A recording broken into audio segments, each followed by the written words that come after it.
డబ్బులు తీసుకొస్తారు, ఎక్కడి నుంచి తీసుకొస్తారు అనేది ఆలోచన చేయాల్సిన అవసరం ఉంది. ఇవాళ మీరు అంతకుముందు ప్రస్తావించారు శ్రీనివాస్ గారు, ఏమనంటే గత ప్రభుత్వం అప్పు చేసిపోయిందని.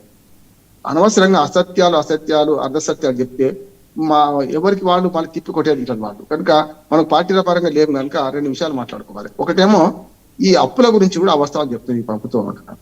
ఎందుకంటే భట్టి విక్రమార్క గారు మొన్న అసెంబ్లీ సాక్షిగా చెప్పిన అప్పుల వివరాలు చెప్తారు. ఇప్పుడు అప్పు లేని వాడు అధిక శ్రీమంతుడు మా అమ్మ అనేది ఎప్పుడు కూడా. కానీ అప్పు చేసి పప్పు కూడా తినదు. అప్పు చేయని వాడు అసలు ఉండడు. అప్పు లేని వాడు అసలు ప్రపంచంలో అని చేబదలని తీసుకుంటాం మనం.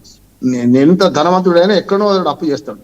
కానీ అప్పు చేసి పప్పు కూడా తింటున్నామా, అప్పు చేసిన అభివృద్ధి చేస్తున్నామా అనే దాన్ని బట్టే అప్పుకి విలువ ఉంటుంది అంటున్నాడు. గతంలో కేసీఆర్ గారు చేసిన అప్పులలో ఆయనకు వారసత్వంగా అప్పుడు ఆనాటి ప్రభుత్వానికి, తెలంగాణ ప్రభుత్వానికి 71,000 కోట్ల అప్పులతోని మొదలైంది. ఇప్పుడు దాదాపు స్వాతంత్రం వచ్చినాక 65 ఏళ్ల తర్వాత తెలంగాణ ఏర్పడింది కదా, అప్పుడు 71,000 కోట్లు.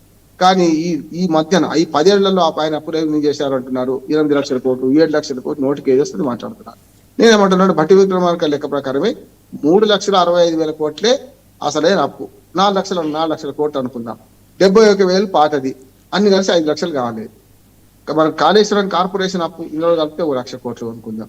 అట్లానే యాదాద్రి భద్రాద్రి గ్యారంటీ అప్పులు ఉంటాయి. అంటే గ్యారంటీ అప్పులు, బడ్జెటరీ అప్పులు ఇవన్నీ కలిపితే అంత కలిసి 6.5 లక్షల కోట్ల రూపాయలు అయింది అనుకుందాం. కానీ వీళ్ళేమన్నా 8, 9 రకరకాలు చెప్తున్నారు కదా. అప్పు లేకుండా ఉండదు, కానీ ప్రభుత్వాలు శాశ్వతం కదా.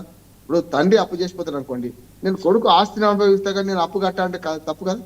అప్పు కట్టాల్సి వస్తుంది, అప్పు చేసినా కట్టాల్సి వస్తుంది.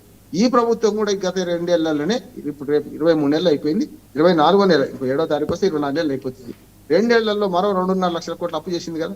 మరి దీన్ని ఏమన్నా 10 ఏళ్ళు కనుక వాళ్ళ అధికారులు ఉంటే 25 లక్షల కోట్లు అయింది కదా. మరి అప్పుడు 2.4 కోట్లు ఇంటూ 2.4 లక్షల కోట్లు ఇంటూ 10 ఏళ్ళు పెట్టుకోండి.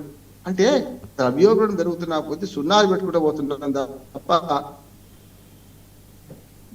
విలువ తరుగుతుంది, డబ్బు విలువ తరుగుతుంది.